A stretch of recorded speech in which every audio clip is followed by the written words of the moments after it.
All right, quick tip for you guys today. There is a dearth of customer intelligence hiding right before your eyes in Google. All right, viewers, it's episode 13 and I just totally blew it. You just heard me use the word dearth completely wrong. And it's my fault for trying to work in a college word when any other word would have worked. What I meant was trove, or an abundance of information right before your eyes.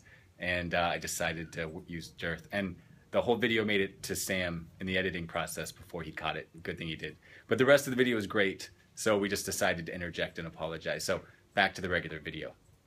What I'm talking about are those suggestions that pop up when you begin to type in a search query in Google.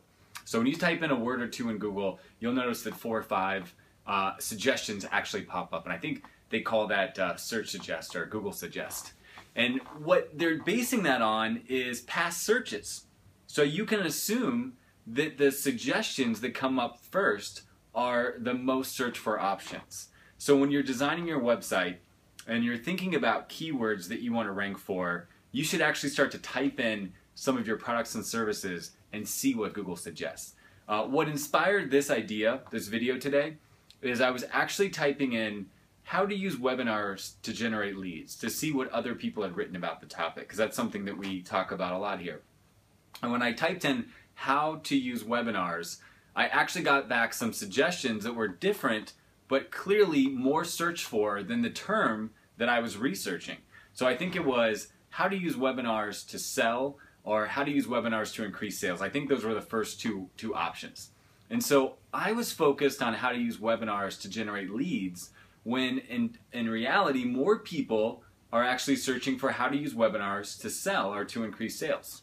So if I was going to spend the time to invest in SEO and to rank for those keywords, I could have just overlooked the more searched for, the more popular terms, because I simply didn't know any better. So you will be surprised what this turns up. If you start to type in your product and service names or how to do something related to your products and services, you might find it really interesting, but I bet you'll find it pretty surprising what actually comes up that you've never thought about before. And use the other videos that we talk about how to write content to rank for long tail search queries, like how to use webinars to increase sales. But this tip will actually point you in the right direction. So it's a quick tip. It's right there. You don't have to buy any software. You can just start typing your products and services into Google, and you'll probably be surprised by what you find.